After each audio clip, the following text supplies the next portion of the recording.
محمد محمد محمد رسول اللہ رسول اللہ رسول اللہ محمد رسول اللہ۔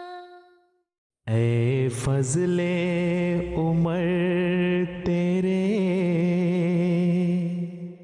وہ صاحب شکوہ اور عظمت اور دولت ہوگا، کرے مانا وہ دنیا میں آئے گا اور اپنے مسیحی نفس اور روح الحق کی برکت سے بہتوں کو بیماریوں سے صاف کرے گا۔ وہ سخت ذہین و فہیم ہوگا اور علوم ظاہری و باطنی سے پر کیا جائے گا۔ یاد کے بنا ہم اس میں اپنی روح ڈالیں گے اور خدا کا سایہ اس کے سر پر ہوگا۔ وہ جلد جلد بڑھے گا اور زمین کے کناروں تک شہرت پائے گا اور قومیں اس سے برکت پائیں گی۔ فضل عمر حضرت مسیح موعود علیہ السلام کی اس عظیم الشان پیش گوئی کا یہ ایک حصہ ہے جو ہوشیارپور کے ایک قصبے میں ایک مکان میں تنہا 40 دن کے لیے مکمل گوشہ نشینی اختیار کر کے 40 دن شب و روز عبادت و گریہ زاری کرتے ہوئے اپنے رب سے التجاؤں، مکاشفے اور مکالمے کے بعد اس کی بے پایاں رحمت اور کمال شفقت کے نتیجے میں آپ کو عطا ہوئی۔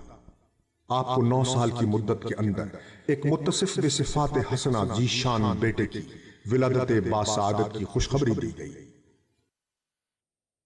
محمود اس پیشگوئی میں بیان کی گئی تمام علامات و صفات آنے والے دنوں میں حضرت مرزا بشیر الدین محمود احمد صاحب رضی اللہ کے وجود باوجود میں پوری شان سے پوری ہوئی۔ آپ اس پیشگوئی میں موجود تمام کمالات حسنہ کی چلتی پھرتی مثال تھے۔ محمود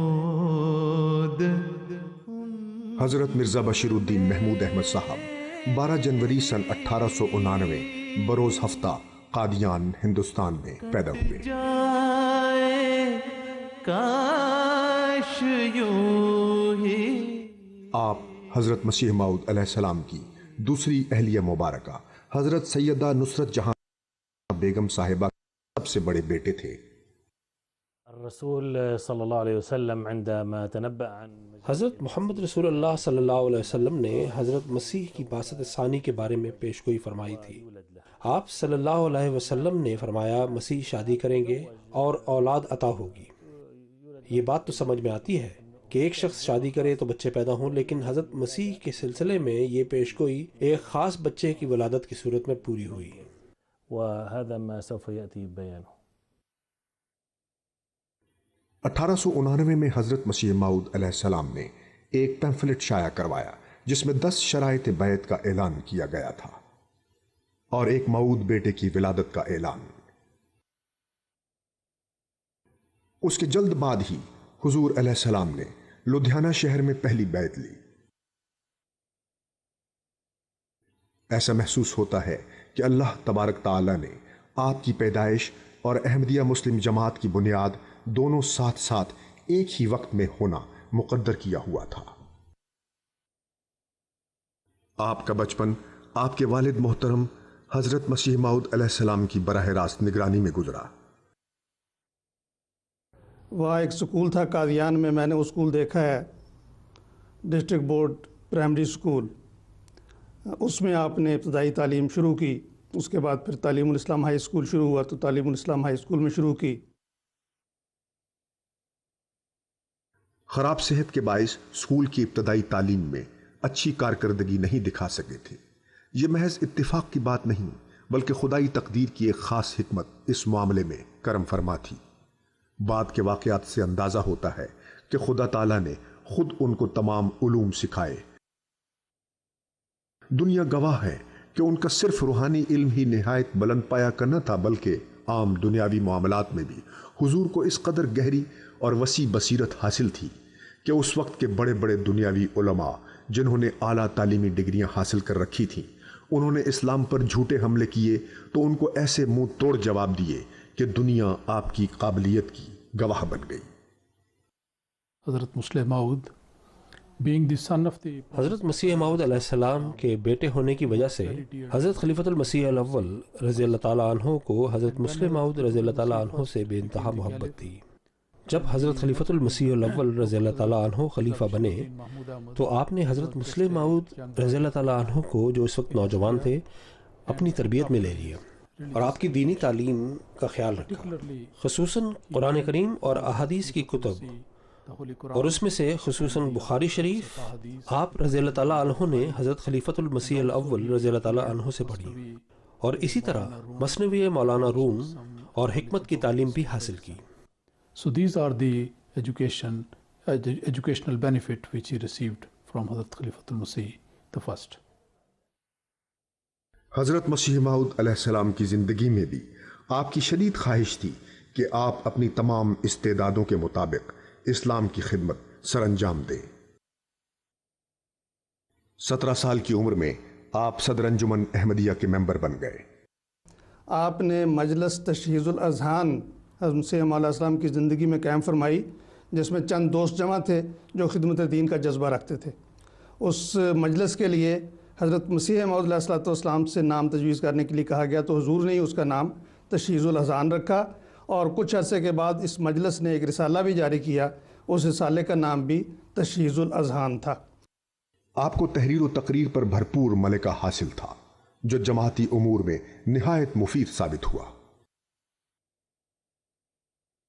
حضرت مسیح موعود علیہ السلام کی وفات کے موقع پر آپ کی عمر کہ ابھی صرف 19 سال تھی، آپ نے بعض نکتہ چینیوں کے ایسے منہ توڑ جوابات تحریر کیے کہ مخالفین کے منہ بند کر دیے۔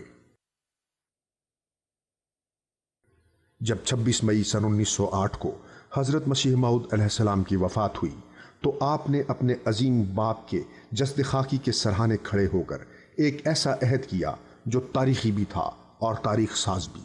آپ نے کہا، میں خدا کو حاضر و ناظر جان کر سچے دل سے یہ عہد کرتا ہوں کہ اگر ساری جماعت بھی احمدیت سے پھر جائے تو میں اکیلا ہی آپ کے لیے کھڑا رہوں گا اور آپ کا پیغام دنیا کے کونے کونے میں پھیلاؤں گا اور مخالفین کے شدید سے شدید حملوں کا مقابلہ کروں گا۔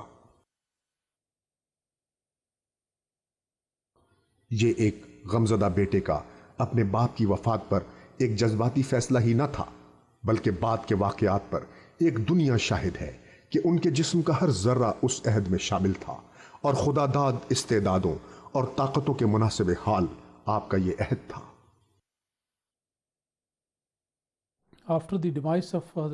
حضرت مسیح موعود علیہ السلام کی وفات کے بعد حضرت مسلم موعود رضی اللہ تعالیٰ عنہ نے ایک کتابچہ اردو زبان میں لکھا جس کا نام تھا صادقوں کی روشنی کون دور کر سکتا ہے۔ یہ وہ کتاب ہے جس میں آپ نے حضرت مسیح موعود علیہ السلام پر مختلف لوگوں کے لگائے جانے والے اعتراضات کے جواب دیے اور حضرت مسیح موعود علیہ السلام کی عزت و تکریم کا دفاع کیا۔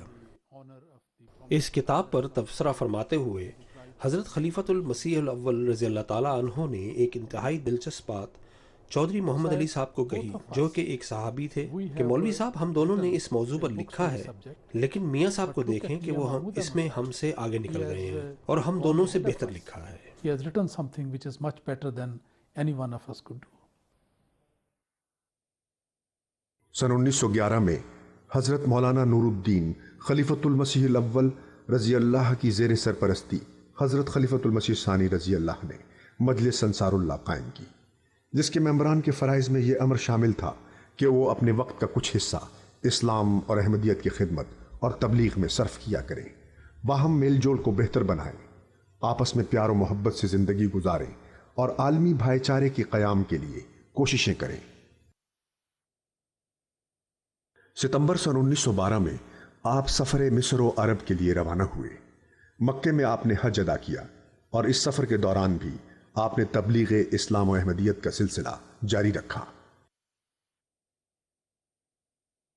سن 1913 میں حضور نے الفضل کے نام سے جماعت کے لیے ایک نئے اخبار کا اجرا فرمایا، جس میں ملکی خبروں، تعلیمی، معلوماتی، تاریخی، تبلیغی اور اصلاحی مضامین شائع کیے جاتے تھے۔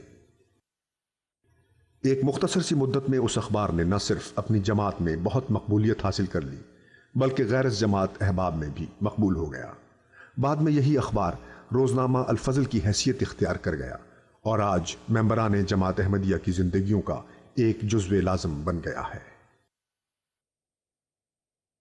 حضرت خلیفۃ المسیح الاول رضی اللہ کی خلافت کے دوران آپ نے ہندوستان کے متعدد شہروں کے تبلیغی دورے کیے۔ اس دوران لوگوں نے آپ کی پرمعارف تقاریر سے خوب فیض پایا۔ سن 1910 میں حضرت خلیفۃ المسیح الاول رضی اللہ ایک گھوڑے سے گر کر شدید زخمی ہو گئے۔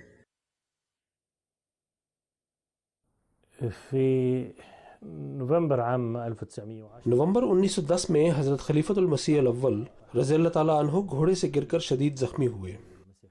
آپ کی صحت تیزی سے خراب ہوئی، یہاں تک کہ آپ نے سوچا کہ شاید وفات کا وقت آ چکا ہے۔ 19 نومبر کو آپ نے ایک نوٹ لکھا اور اسے ایک لفافے میں بند کر دیا، پھر اس لفافے پر 2 لائنیں لکھیں اور اسے ایک اور لفافے میں بند کر دیا، اور اسے امانتاً حفاظت کے لیے شیخ محمد تیمور صاحب کے پاس رکھوا دیا۔ آپ رضی اللہ تعالیٰ عنہ نے ارشاد فرمایا کہ میری وفات کے بعد جماعت ان ہدایات کے مطابق کام کرے جو اس لفافے میں لکھی ہیں۔ بعد میں معلوم ہوا کہ جو 2 لائنیں اس خط پر تحریر فرمائی تھیں ان میں سے پہلی عربی میں تھی اور لکھا تھا حضرت ابو بکر رضی اللہ تعالیٰ عنہ کے طریق کے مطابق، اور دوسری لائن اردو میں تھی کہ اس شخص کی بیعت کر لو جس کا نام اس لفافے کے اندر ہے، اور وہ نام محمود احمد تھا۔ لیکن تھوڑے ہی عرصے کے بعد آپ رضی اللہ تعالیٰ عنہ کی صحت بحال ہو گئی اور آپ رضی اللہ تعالیٰ عنہ نے وہ خط منگوا کر پھاڑ دی۔ يجب عليكم أن تتصرفوا حسب التعليمات الموجودة في داخل هذا الظرف۔ 13 مارچ سن 1914 کو حضرت خلیفۃ المسیح الاول رضی اللہ کی وفات ہوئی تو جماعت احمدیہ کی تاریخ میں یہ ایک نہایت مشکل وقت تھا۔ ایک طرف تو ممبران جماعت خلیفہ وقت کی وفات سے گہرے صدمے سے دوچار تھے، اور دوسری طرف نظام خلافت کے مخالفین کے شدید رد عمل کا سامنا تھا۔ ہوا یہ کہ جو مولوی محمد علی صاحب تھے اور ان کے بعض ساتھی، وہ دراصل خلیفۃ مسیح اول کے دور میں ہی بعض سازشوں میں مصروف تھے کہ آپ کے بعد آگے خلافت کا سلسلہ نہ چلے، اور وہ خود انجمن کے بعض اہم عہدوں پر فائز تھے۔ اب یہ بہت بڑا فتنہ تھا جماعت کی وحدت کے لیے۔ اسی سلسلے میں حضور نے مولوی محمد علی صاحب سے براہ راست بھی بات کی۔ مولوی محمد علی صاحب نے کہا کہ جی دیکھیں، بات یہ ہے کہ مشورہ ہونا چاہیے اور جلدی میں کوئی فیصلہ نہیں کرنا چاہیے۔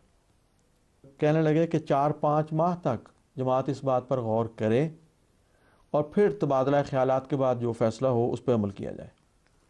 حضرت مسلم موعود رضی اللہ تعالیٰ عنہ اس کے شدید مخالف تھے کہ جماعت کو ایسے ہاتھ سے 4 یا 5 ماہ تک محروم کر دیا جائے جو کہ جماعت کو مختلف مصائب اور پریشانیوں میں رہنمائی کرتا ہو، اور اس خیال کو بالکل بے فائدہ قرار دیا۔ اور آپ رضی اللہ تعالیٰ عنہ نے یہ چاہا کہ ممبران جماعت فوری طور پر یہ فیصلہ کریں کہ کسے اس موقع پر خلیفہ ہونا چاہیے۔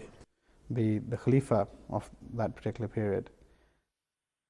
اسی روز شام کو صاحبزادہ مرزا بشیر الدین محمود احمد صاحب نے اس وقت قادیان میں موجود جماعت کے 60 سرکردہ ممبران کو مشورے کے لیے بلایا۔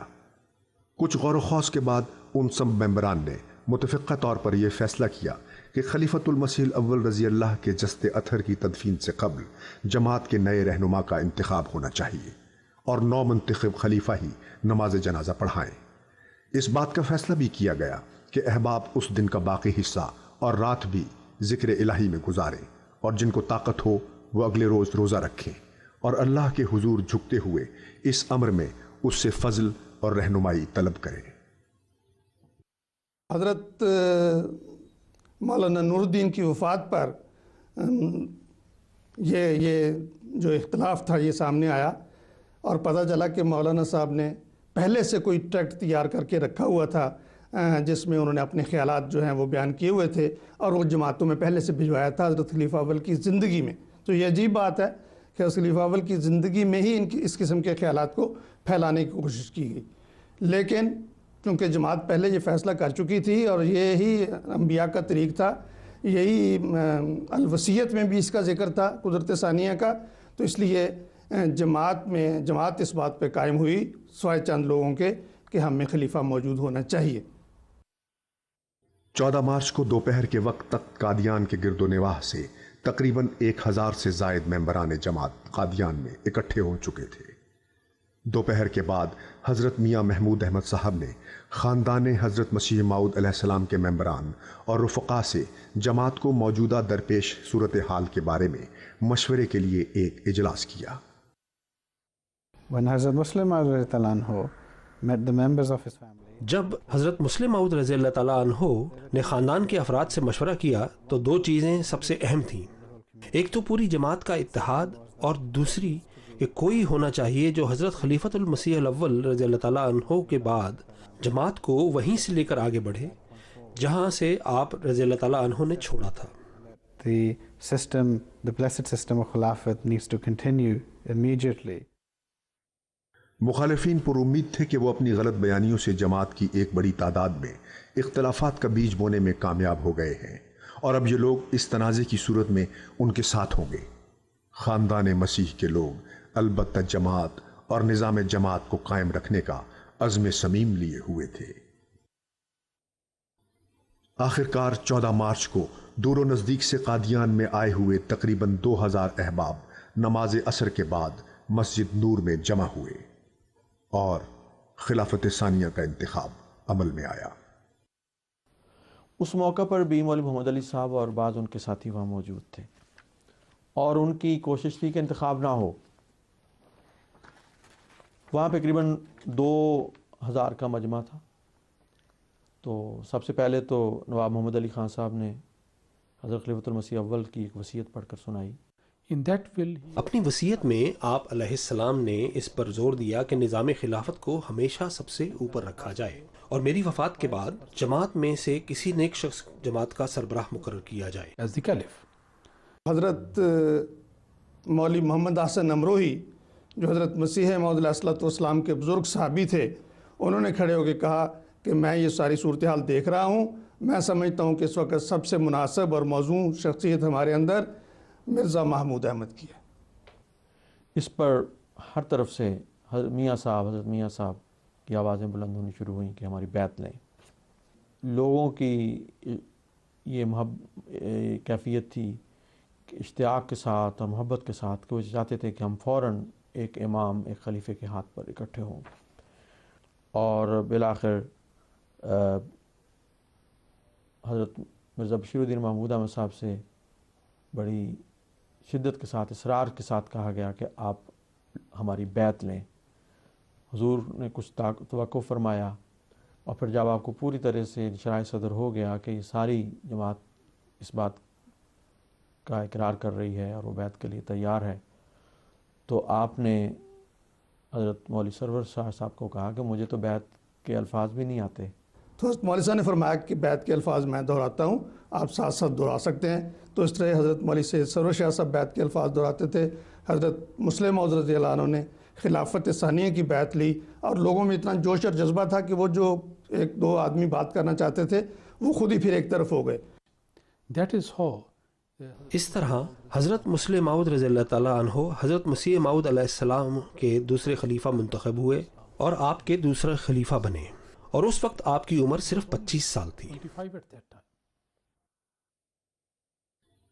انتخاب خلافت کے بعد نو منتخب شدہ خلیفۃ المسیح ثانی مرزا بشیر الدین محمود احمد صاحب رضی اللہ نے مسجد نور سے ملحقہ ایک وسیع میدان میں حضرت خلیفۃ المسیح الاول رضی اللہ کی نماز جنازہ پڑھائی۔ احمدیہ مسلم جماعت کے قیام کی اصل غرض اسلام کے پیغام کی اشاعت و تبلیغ ہے، اور اسی مقصد کے حصول کے لیے حضرت خلیفۃ المسیح ثانی رضی اللہ نے خلافت کا منصب سنبھالتے ہی فوری توجہ فرمائی۔ ہندوستان کے علاوہ دوسرے بیرونی ممالک میں جلد ہی احمدیہ مشن ہاؤسز کا قیام شروع ہو گیا۔ یورپ میں England, Switzerland, Holland, Spain, Denmark, Germany, Sweden, Norway, France, Italy, Bosnia اور البانیہ میں مشن ہاؤسز قائم کیے گئے۔ براعظم امریکہ میں ریاستہائے متحدہ امریکہ، ٹرینیڈاڈ اور گیانا میں احمدیہ مشن ہاؤس قائم کیے گئے۔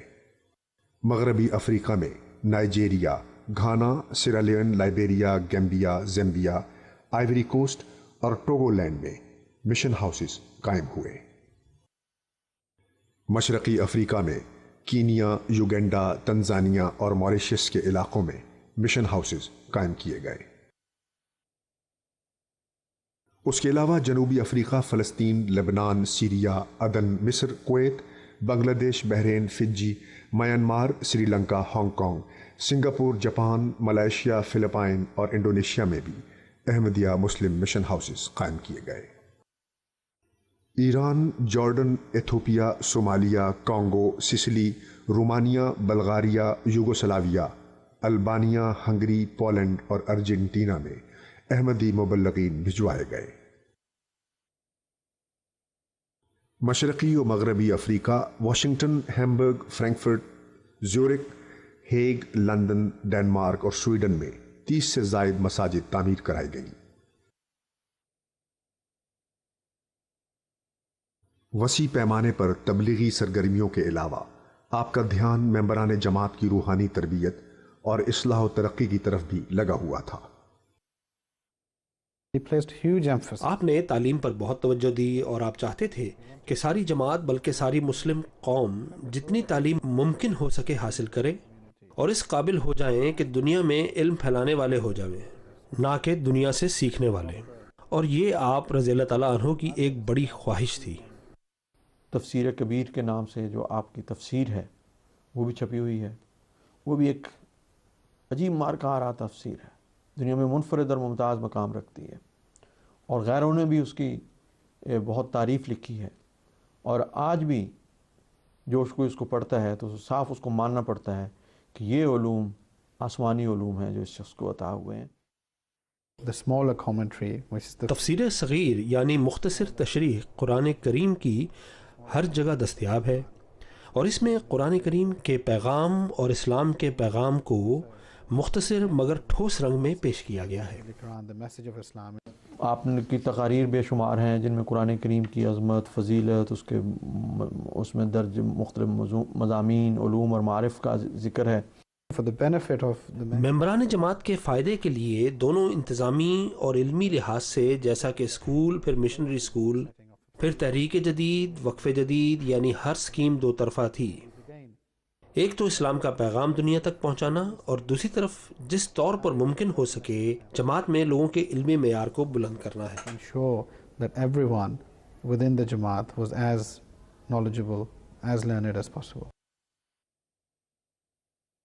سن 1919 میں آپ نے صدر انجمن احمدیہ کو مختلف شعبہ جات میں تقسیم کیا، جن میں دوسرے شعبوں کے علاوہ شعبہ تعلیم اور شعبہ مال بھی شامل ہیں۔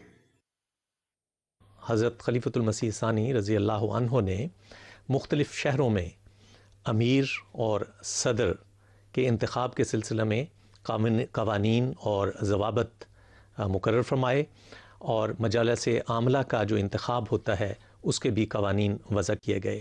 ان کے علاوہ حضور رضی اللہ عنہ نے مختلف انسپیکٹران مقرر کیے، اور ان کے ذریعہ یہ نظام جاری ہوا کہ وہ مجالس عاملہ اور جماعتوں کا کاموں کا جائزہ لیتے رہتے تھے، اور پھر جب جائزہ رپورٹ مرکز میں بھجوائی جاتی تو پھر اس کا جائزہ لے کر جو سکم نظر آتے، جو کمزوریاں نظر آتی، تو ان کی اصلاح کی طرف فوری طور پر توجہ کی جاتی تھی۔ اب جب کہ جماعت کی تعداد میں اللہ کے فضل سے مسلسل اضافہ ہو رہا تھا، تو حضور نے ممبران جماعت کو عمر کے اعتبار سے مختلف گروپس، اطفال، خدام، انصار، ناصرات اور لجنہ اماء اللہ یا تنظیموں میں منقسم کر دیا، تاکہ ان کی معاشرتی ضروریات اور مذہبی ترقی کے سامان بآسانی مہیا کیے جا سکیں۔ مجلس خدام الاحمدیہ 1938 میں مجلس خدام الاحمدیہ کی بنیاد رکھی گئی، اور یہ جماعت کے وہ مرد حضرات تھے جن کی عمریں 15 سال سے 40 سال کے درمیان تھیں، تاکہ ان کی روحانی اور دنیاوی ہر لحاظ سے تربیت ہو سکے، اور پھر ممبران جماعت کی ریڑھ کی ہڈی کی حیثیت سے ہوں۔ مجلس اطفال الاحمدیہ کی بنیاد مجلس خدام الاحمدیہ کے 2 سال بعد یعنی 1940 میں رکھی گئی، اور یہ 7 سال سے 15 سال تک کے بچوں کے لیے تھی، کیونکہ ان کی ضروریات اور تھیں، اور ان کی تعلیم و تربیت کے لیے مختلف پہلوؤں پر زور دیا گیا۔ مجلس اطفال الاحمدیہ مجلس خدام الاحمدیہ کا ہی ایک حصہ ہے، لیکن دونوں کا علیحدہ تشخص بھی برقرار ہے۔ The education of younger members.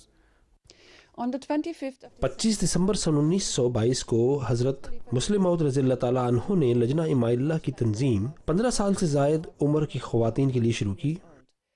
1939 میں ناصرات الاحمدیہ کی بنیاد رکھی، جس میں 7 سال سے لے کر 15 سال کی بچیاں شامل ہیں۔ 1926 میں ایک رسالے کا اجرا کیا گیا جو کہ جماعت احمدیہ کی خواتین کے لیے اور جماعت کے لیے تھا۔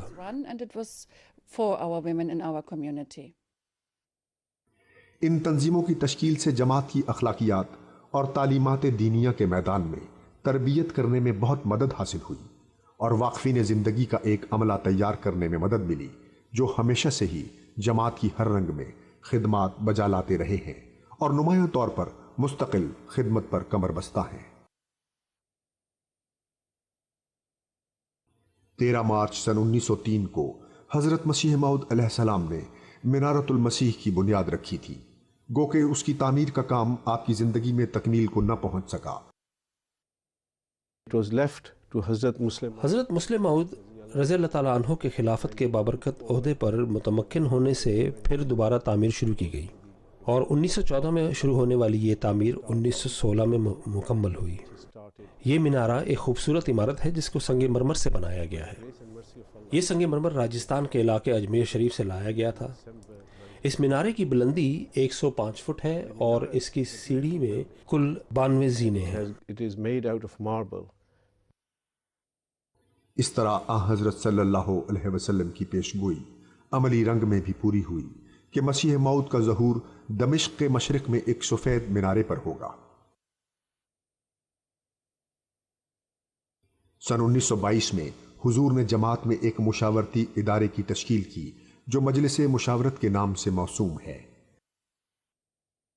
اس کمیٹی میں مختلف جماعتوں سے منتخب کردہ ممبران حضرات خلیفۃ المسیح کے حکم کے مطابق سال میں ایک مرتبہ اکٹھے ہو کر مختلف امور کے بارے میں باہم مشورے کرتے تھے۔ مجلس شورا مجلس شورا کے ممبران کے مشورے کے بعد وہ اپنی مفصل رائے اور رپورٹ حضرت امیر المومنین کی خدمت میں بھجواتے ہیں، پھر وہی فیصلہ فرماتے ہیں کہ آیا ان تجاویز پر عمل کیا جائے اور کب کیا جائے، یا اگر وہ چاہیں تو ان تجاویز کو مسترد کر سکتے ہیں، اور اس عمل کو قرآن کریم کی سورۃ الشورى سے مکمل تائید ہوتی ہے۔ وشاورهم في الامر۔ سن 1925 میں دارالقضاء کے نام سے ایک ادارہ قائم کیا جس کا کام جماعت کے ممبران کے معاشرتی جھگڑوں کا انصاف کے ساتھ فیصلہ کرنا تھا۔ في سنة 1925 1925 میں حضرت خلیفۃ المسیح الثانی رضی اللہ تعالیٰ عنہ نے دارالقضاء قائم فرمائی۔ اس دارالقضاء کمیٹی کے ممبران جماعت کے درمیان جھگڑوں میں شریعت کی تعلیم اور سنت رسول مقبول صلی اللہ علیہ وسلم کے مطابق فیصلہ کرتی ہے۔ اس سے ممبران جماعت نے بہت فائدہ اٹھایا ہے۔ يجنب أبناء الجماعة من الذهاب أو التقاضي في المحاكم المدنية، فهكذا تبقى التحكيم والقضاء في داخل نظام الجماعة۔ سن 1924 میں ایک بین المذاہب جلسے ویمبلے کانفرنس آف ریلیجنز میں حضور کو مسلمانوں کی جانب سے بطور نمائندہ شرکت کی دعوت دی گئی۔ جماعت کے ساتھ مشورے کے بعد حضور نے اس کانفرنس میں شمولیت کے لیے لندن جانے کا فیصلہ فرمایا۔ آپ نے بمبئی سے لندن جانے کے لیے جماعت کے 12 ممتاز ممبران کے ہمراہ ایک بحری سفر کیا۔ اس سفر کے دوران حضور دمشق، فلسطین اور مصر کے مقامات پر تھوڑی دیر کے لیے رکے۔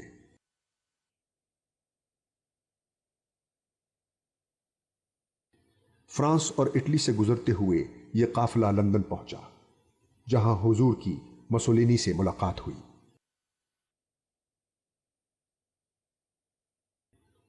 حضرت خلیفۃ المسیح ثانی رضی اللہ کی لندن تشریف آوری پر میڈیا کے ذریعے اس وقت بہت شہرت دی گئی۔ When he came here, جب آپ یہاں تشریف لائے تھے تو آپ کے مد نظر 2 اہم امور تھے۔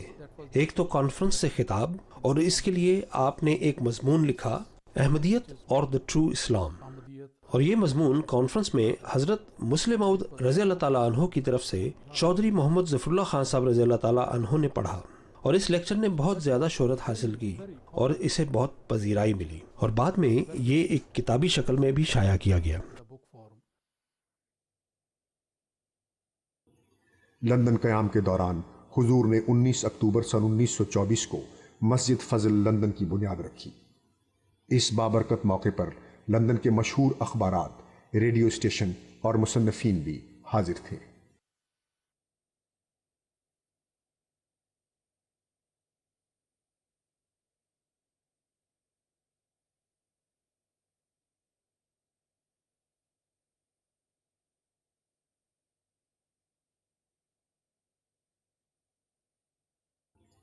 دو سال کے عرصے میں تعمیر مکمل ہونے کے بعد سن 1926 میں اس مسجد کا افتتاح عمل میں آیا۔ اس مسجد کی تعمیر کا کل خرچ لجنہ اماء اللہ نے اپنی طرف سے ادا کیا۔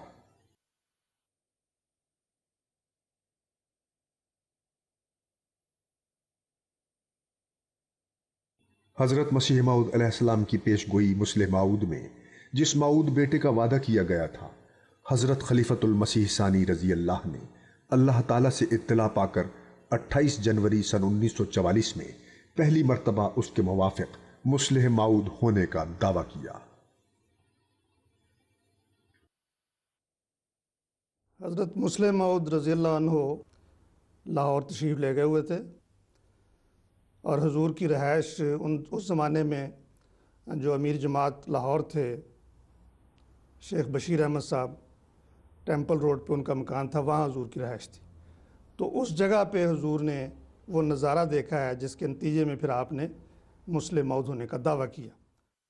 تو پھر آپ قادیان تشریف لائے، اور قادیان مسجد اقصیٰ میں خطبے میں آپ نے اس چیز کا اعلان فرمایا، اور پھر آگے حضور نے اس کا اعلان کرنے کے لیے مختلف مقامات پہ جلسے کیے۔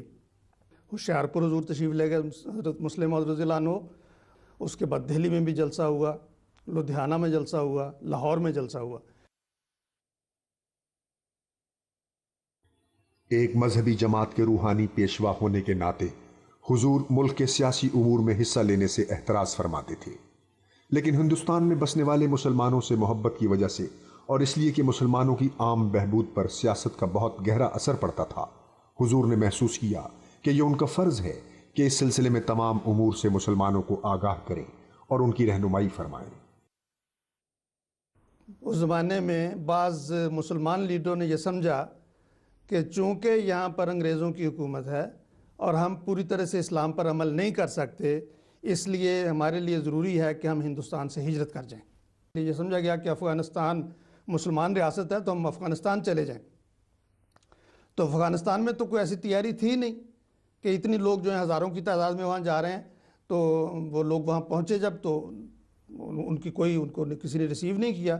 کچھ لوگ وہاں ٹک گئے، کچھ لوگ پھر بھوکے مرتے ہوئے واپس آئے، کچھ لوگ رستے میں مر گئے، کچھ واپس آ گئے، جائیدادوں سے بھی حادثات سے گئیں۔ تو بجائے فائدے کے الٹا نقصان ہوا، اور حضرت مسلح موعود رضی اللہ تعالیٰ عنہ نے بالکل ابتدا میں اپنی دور اندیشی سے یہ فرمایا تھا کہ اس تحریک کا کوئی فائدہ نہیں ہے، بلکہ یہ الٹا مسلمانوں کے لیے نقصان کا باعث ہوگی۔ في ذاك الوقت بدأ علماء غير المسلمين بكتابة اس دوران کئی غیر مسلم لکھنے والوں نے حضور صلی اللہ علیہ وسلم کی زندگی کے بارے میں جھوٹی باتیں شائع کی، جس کے نتیجے میں ہندوستان میں بسنے والے مسلمان اور دوسرے مذہبی جماعتوں کے درمیان حالات انتہائی کشیدہ ہو گئے۔ اس موقع پر حضرت مسلح موعود رضی اللہ تعالیٰ عنہ کے مشورے پر حکومت ہند نے ایک قانون متعارف کروایا تمام مذہبی رہنماؤں کی عزت و تکریم کی حفاظت کے لیے۔ سن قانون يحمي شرف كل مؤسسي الديانات، وبناء على يعني مجهودات بهذا المجال قبلت الحکومہ ان تتبنى هذا القانون۔ سن 1927 کے آخر میں جب رنگیلا رسول وغیرہ کتابیں لکھی گئیں جو کہ بہت ہی دل آزار کتابیں تھیں، اور ان میں حضور صلی اللہ علیہ وآلہ وسلم کی ذات مبارک کے خلاف بہت غلط الفاظ استعمال کیے گئے تھے جس سے مسلمانوں کے جذبات بہت مجروح ہوتے تھے۔ تو حضرت خلیفۃ المسیح الثانی المصلح الموعود رضی اللہ عنہ نے یہ سوچا اور یہ پروگرام پیش کیا کہ نہ صرف مسلمانوں کو متحد رکھنے کے لیے بلکہ غیر مسلموں کو بھی، جو مختلف قومیتوں کے لوگ ہندوستان میں آباد ہیں، ان کو یکجا رکھنے کے لیے یہ ضروری ہے کہ حضور صلی اللہ علیہ وآلہ وسلم کی سیرت مبارکہ کے مختلف پہلوؤں کو اجاگر کیا جایا کرے۔ اس کے بارے میں آپ نے یہ تجویز رکھی اور اس بات کا انتظام فرمایا کہ سال میں ایک دن مقرر کر لیا جایا کرے جبکہ حضور صلی اللہ علیہ وآلہ وسلم کی سیرت طیبہ کے مختلف پہلوؤں پر نہ صرف مسلمان تقاریر کریں بلکہ غیر مسلموں کو بھی دعوت دی جائے کہ وہ بھی ان جلسوں میں آ کر حضور صلی اللہ علیہ وآلہ وسلم کی سیرت طیبہ کے بارے میں بیان کریں۔ اس کا بہت ہی اچھا اثر ہوا اور اس کی وجہ سے جو مختلف اعتراضات پائے جاتے تھے یا غلط فہمیاں پائی جاتی تھیں حضور صلی اللہ علیہ وآلہ وسلم کے متعلق اور اسلام کے متعلق، وہ دور ہوئیں اور مسلمانوں کو اور ہندوؤں، عیسائیوں، سکھوں کو آپس میں متحد ہونے کا ایک ذریعہ ان کے ہاتھ آ گیا۔ سن 1930 میں مسئلہ کشمیر بہت زور پکڑ گیا تھا۔ مسلمانوں میں بھی ایک تحریک پیدا ہوئی کہ کشمیر کے لیے کچھ کرنا چاہیے۔ چنانچہ ایک اجتماع ہوا اور اس میں علامہ اقبال بھی شریک ہوئے، اس میں جو ہیں عبد المجید صاحب سالک تھے اور چند لوگ تھے۔ انہوں نے حضرت خلیفۃ المسیح ثانی کو بھی دعوت دی کہ آپ بھی تشریف لائیں کیونکہ آپ کو بھی کشمیر کا درد ہے۔ آپ اس میں تشریف لے گئے میٹنگ میں، تو فیصلہ یہ ہوا کہ ہمیں ایک کشمیر کمیٹی بنانی چاہیے جو پوری طرح مقابلہ کرے مہاراجہ کے مظالم کا اور ان کی رہنمائی کرے، ان کی مدد کرے۔ تو اس پر علامہ اقبال نے، جو بڑے مشہور شاعر ہیں پاکستان کے، انہوں نے فوراً کہا کہ جی مرزا صاحب سے زیادہ قابل اور کون ہو سکتا ہے، اگر یہ کریں گے تو بات بنے گی ورنہ نہیں بنے گی۔ چنانچہ ہر طرف سے جتنے بھی لوگ وہاں پر بیٹھے ہوئے تھے ہر ایک نے کہا کہ ہاں جی ہم بس مرزا صاحب کو بنا دیں۔ حضرت صاحب نے پہلے تو کچھ معذرت کی اور فرمایا میں ہر خدمت کروں گا لیکن میں اپنے جماعت کا امام ہوں، مجھ پر وہ بڑی ذمہ داری ہے۔ تو لیکن لوگ وہ جتنے بھی بیٹھے ہوئے تھے بڑے بڑے لیڈر تھے مسلمانوں کے، وہ نہیں مانے، انہوں نے کہا نہیں آپ ہی کریں گے تو کریں گے ورنہ نہیں ہوگا۔ چنانچہ آپ کو کشمیر کمیٹی کا صدر مقرر کیا گیا اور درد صاحب، مولانا عبد الرحیم صاحب درد کو اس کا جنرل سیکرٹری مقرر کر دیا گیا۔ آپ نے وہ چارج سنبھالتے ہی کشمیریوں کی مدد کے لیے کام شروع کیا۔ وہاں پر وکلاء بھیجے جو بغیر پیسوں کے احمدی وکیل جاتے تھے، ان کے کیسز کرتے تھے، ان کے اخبارات میں مضامین چھپوائے، اور یہ لمبی ایک سٹوری ہے جو ایک تھوڑے سے وقفے میں تو نہیں ہو سکتی، لیکن بہرحال وہ ایک بہت بڑی خدمت تھی جو آپ نے کشمیریوں کی اور اس کے نتیجے میں ان کو بہت فوائد پہنچے۔ تاریخ گواہ ہے کہ قیام پاکستان کے لیے جدوجہد کے دوران جماعت احمدیہ بہت پیش رہی ہے۔ جب برطانوی حکومت نے یہ فیصلہ کیا کہ ہندوستان کو 2 آزاد مملکتوں میں تقسیم کر دیں تو اس موقع پر حضور نے مسلمانوں کے حقوق کے تحفظ کے سلسلے میں بہت مفید مشورے پیش کیے تھے۔ مسلمانوں کی آپس میں نا اتفاقی کے باعث محمد علی جناح نے لندن میں مستقل سکونت اختیار کر لی تھی۔ اس دور میں لندن میں مقیم جماعت احمدیہ کے نمائندے مولانا عبد الرحیم درد صاحب کے ذریعے حضور نے محمد علی جناح کو آمادہ کیا کہ وہ مشکل کے اس دور میں انڈیا واپس تشریف لا کر مسلمانوں کی سیاسی رہنمائی فرمائیں۔ جناح صاحب کو درد صاحب جا کر 1-2 دفعہ ملے اور وہ بھی مسجد میں تشریف لائے چند دفعہ۔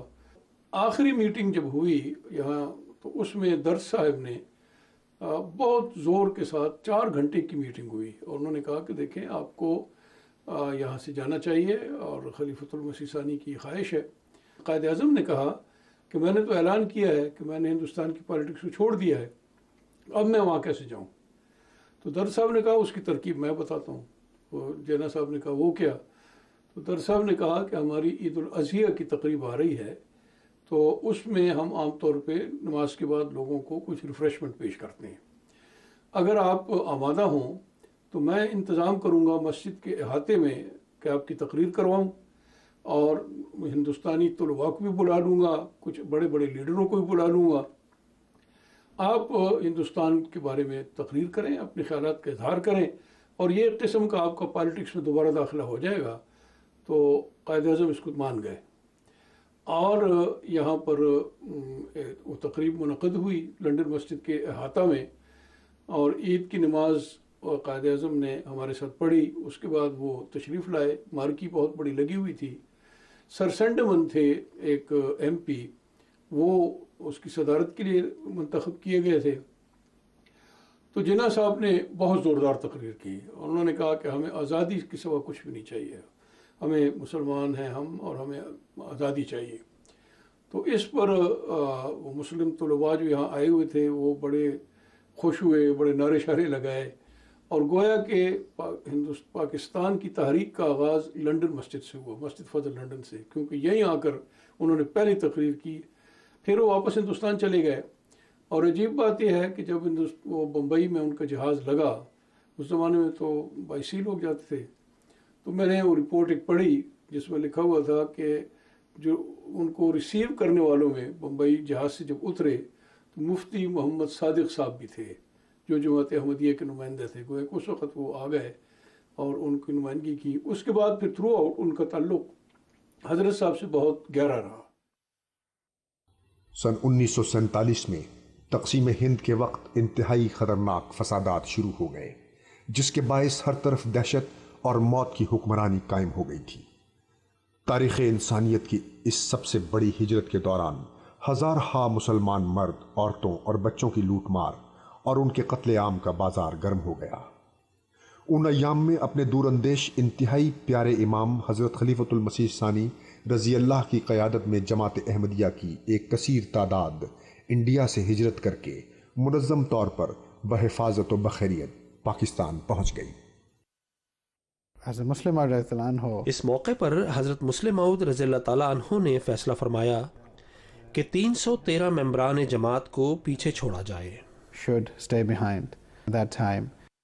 حضرت صاحبزادہ مرزا وسیم احمد صاحب قادیان میں ہی رہے تاکہ اس وقت نئے وجود میں آنے والے ہندوستان میں ایک مرکزی کردار ادا کر سکیں. 20 ستمبر سن 1948 کو جماعت احمدیہ کے نئے مرکز کے طور پر ایک نئے شہر ربوہ کی بنیاد رکھی گئی.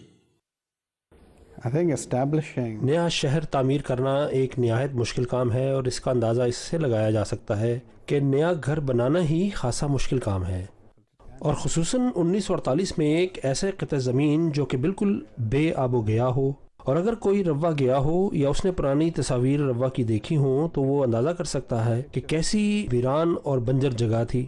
لیکن حضرت مسلم موعود رضی اللہ تعالیٰ عنہ نے دعا فرمائی اور اس جگہ کا انتخاب کیا، اور بے پناہ ہمت اور کوشش سے اس جگہ کو آباد کیا. اور عموماً شہر یا قصبہ وغیرہ پہلے آباد ہونے میں کئی 100 سال لے لیتے ہیں، لیکن اس حوالے سے ربوہ منفرد حیثیت رکھتا ہے، اور ایک نئے شہر کو جو کہ گورنمنٹ کی منصوبے سے تیار نہ ہوا، محض حضرت مسلم موعود رضی اللہ تعالیٰ عنہ کی دعاؤں اور آپ کی بے پناہ دلچسپی کی وجہ سے، جس کو خدائی تائید حاصل تھی، تعمیر ہوا ہے.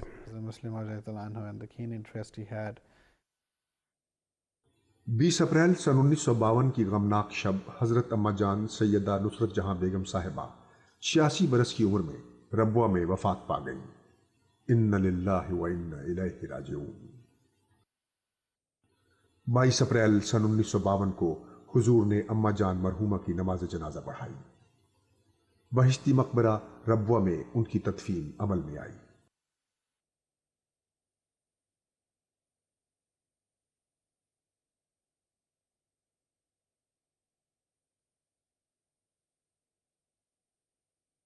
حضرت مسیح موعود علیہ السلام سے ان کی شادی ایک عظیم پیشگوئی کے تحت انجام پائی تھی. اللہ تعالیٰ نے ان کو وہ عظیم روحانی اولاد عطا فرمائی جو اسلام کا پیغام دنیا کی تمام قوموں تک پہنچانے کی موجب بنی اور احمدیت کی ترقی کی باعث بن گئی.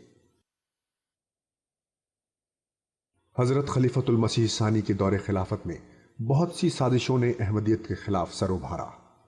حضور نے حیرت انگیز جرأت مندی سے ان تمام نامساعد حالات کا سامنا کیا. انہوں نے فرمایا کہ ہر سازش ناکام ہو جائے گی اور احمدیت کا قافلہ انشاءاللہ ہمیشہ آگے سے آگے قدم بڑھاتا چلا جائے گا اور اسی کے موافق اللہ کے خاص فضل و رحمت کے طفیل ہر سازش ناکام ہوئی اور جماعت احمدیہ ہمیشہ ترقی کی راہوں پر گامزن رہی۔ 1953 میں جماعت احمدیہ کو پاکستان کے بے رحم عوام کا سامنا کرنا پڑا، اور اگر تاریخ کا مطالعہ کریں تو وہاں واضح نظر آتا ہے کہ کس طرح ممبران جماعت نے جانیں قربان کی اور کس طرح پورے ملک میں جماعت کے خلاف مظاہرے کیے گئے۔ جماعت کو بڑی خطرناک صورتحال کا سامنا کرنا پڑا، لیکن اس وقت بھی حضرت مسلم موعود رضی اللہ تعالیٰ عنہ نے بڑے حوصلے اور ہمت کے ساتھ تمام بیرونی مخالفتوں کا سامنا کیا اور ممبران جماعت کو صرف دعا کا ارشاد فرمایا۔ یہ وہ اعتماد تھا جو حضرت مسلم موعود رضی اللہ تعالیٰ عنہ کو جماعت احمدیہ کے پیغام اور جماعت پر تھا، اور معلوم ہوتا ہے کہ ممبران جماعت کی دعا کو اللہ تعالیٰ نے سنا اور ایسی صورتحال میں تمام معاملات حل ہو گئے، اور مخالفت کرنے والوں کے سربراہ اور لوگوں کو بھڑکانے والے خود سر عام رسوا ہوئے اور تمام مخالفت یکلخت ختم ہو گئی۔ جب ایک مرتبہ جماعت پر ایک نہایت نازک وقت آیا تو آپ نے اپنی محبوب جماعت کے ممبران کے لیے اعلان فرمایا۔ اللہ تعالیٰ نے جماعت احمدیہ کا سلسلہ خود جاری فرمایا ہے۔ آج اگر یہ مخالفین اپنی سازشوں میں جیت گئے تو ہمیں ماننا پڑے گا کہ ہم غلطی پر تھے، لیکن اگر فتح ہمارے نصیب میں ہے تو یہ مخالفین یقیناً ناکام و نامراد ہوں گے۔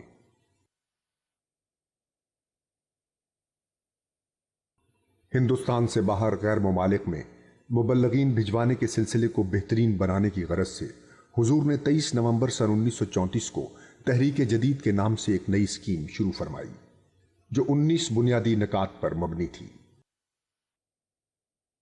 اس پیش قدمی کے نہایت خاطر خواہ نتائج برآمد ہوئے۔ مختلف ممالک میں متعدد مشن ہاؤسز کا قیام عمل میں آیا اور ان کی بدولت ہزاروں لوگ بیعت کر کے دائرہ احمدیت میں داخل ہونے لگے۔ قرآن مجید کے متعدد زبانوں میں تراجم کیے گئے۔ اس اسکیم کے تحت جماعت میں قربانی اور خلوص کی ایک نئی لہر پیدا ہوئی۔ نوجوانوں نے اپنی زندگیاں جماعت کے لیے وقف کر دی۔ آہستہ آہستہ تحریک جدید کا یہ فنڈ ایک مستقل صورت اختیار کر گیا۔ آج قرۂ ارض پر جو بے شمار احمدیت کے مراکز نظر آ رہے ہیں وہ زیادہ تر اسی فنڈ کی بدولت ہیں۔ حضرت خلیفۃ المسیح ثانی رضی اللہ خلافت کے عظیم منصب پر سن 1914 میں فائز ہوئے تھے۔ 1939 میں ان کی بابرکت خلافت کے پہلے 25 سال پورے ہوئے۔ سر محمد ظفر اللہ خان صاحب رضی اللہ نے یہ تجویز پیش کی کہ اس مبارک موقع پر ایک تقریب منانی چاہیے۔ نئے دور کے آغاز کے لیے اس سال یعنی سن 1939 میں دسمبر میں جلسہ سالانہ کے موقع پر حضرت خلیفۃ المسیح ثانی رضی اللہ کے دور خلافت کی سلور جوبلی کے حوالے سے ایک تقریب کا اہتمام کیا گیا۔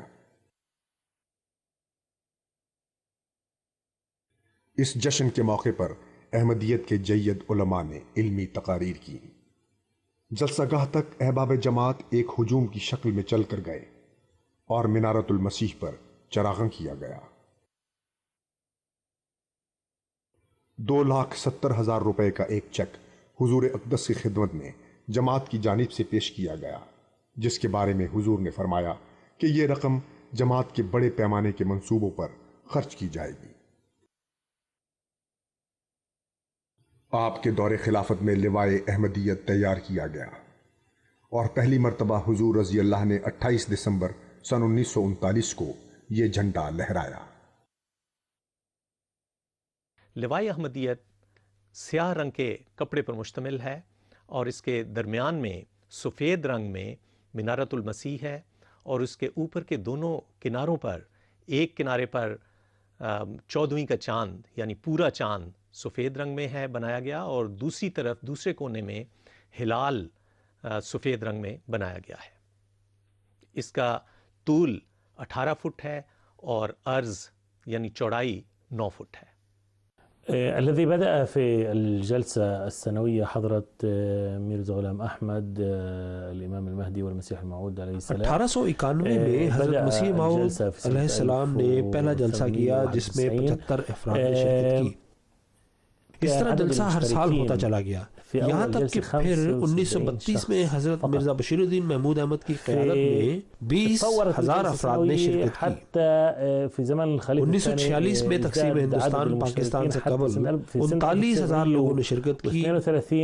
بعد میں جب جماعت کا مرکز روا پاکستان منتقل ہوا تو شرکت کرنے والوں کی تعداد کئی گنا بڑھ گئی۔ 20,000 في 1946 قبل الهجرة من قاديان إلى ربوة عند تقسيم الهند والباكستان، كان قبل الهجرة عدد المشتركين، عدد الحضور في الجلسة السنوية 39,000. فبعدها طبعا انتقل المركز لربوة، وهناك كان أعداد أكبر وأكبر في الجلسة السنوية.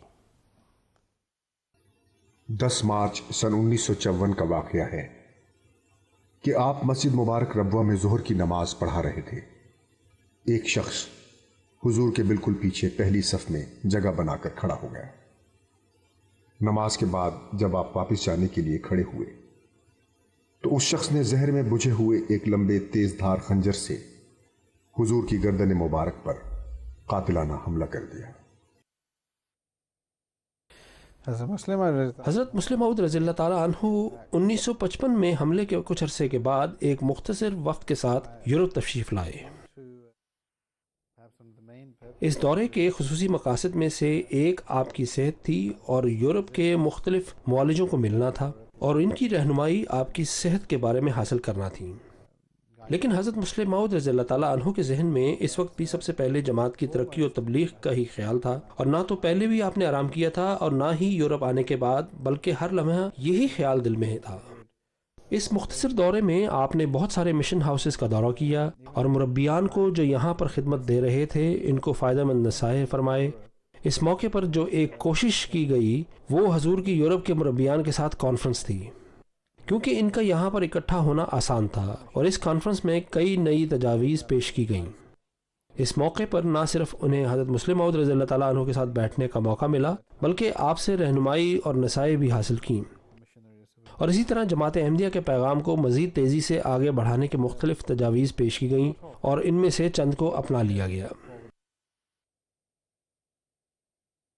اس دورے کی ایک اہم خصوصیت یو کے اور یورپ کے پرانے رہنے والے احمدیوں سے ملاقات تھی، یعنی اس بر اعظم پر رہنے والے احمدیوں سے اس طرح ان کو حضرت مسلم موعود رضی اللہ تعالیٰ عنہ سے ملنے کا موقع ملا، اور حضرت مسلم موعود رضی اللہ تعالیٰ عنہ یہاں قیام کرنے کے بعد ستمبر میں واپس پاکستان تشریف لے گئے۔ حضور نے تاریخ اسلام کے واقعات کو بہتر رنگ میں سمجھنے اور یاد رکھنے کے لیے ہجری شمسی کیلنڈر کا اجرا کیا۔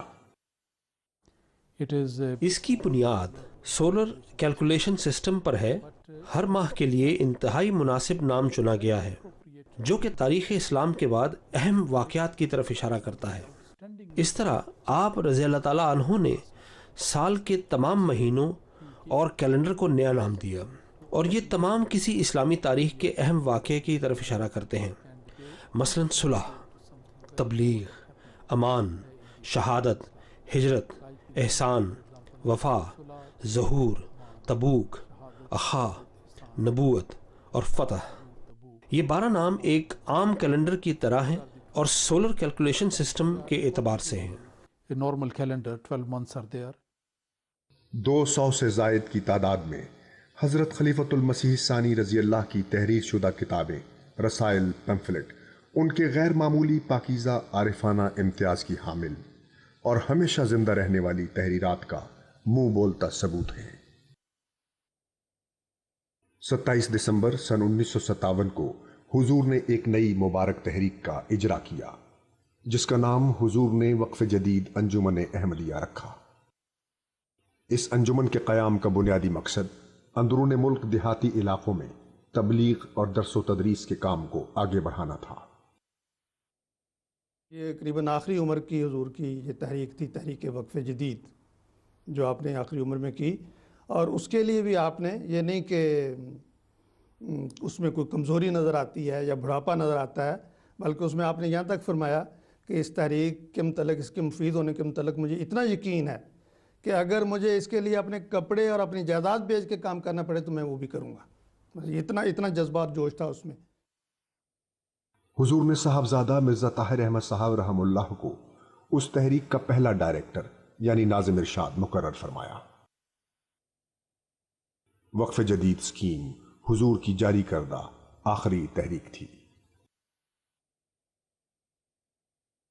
المسيح محمد عليه السلام تلقى نبوءة ونبوءات حتى بخصوص أولاده وخاصة حضرت مسیح موعود علیہ السلام کو کثرت سے انتہائی قابل اولاد کے بارے میں اللہ تعالیٰ کی طرف سے الہامات ہوتے رہے، اور خصوصاً حضرت مسلم موعود رضی اللہ تعالیٰ عنہ کے بارے میں عربی میں ایک لمبی پیش گوئی ہے.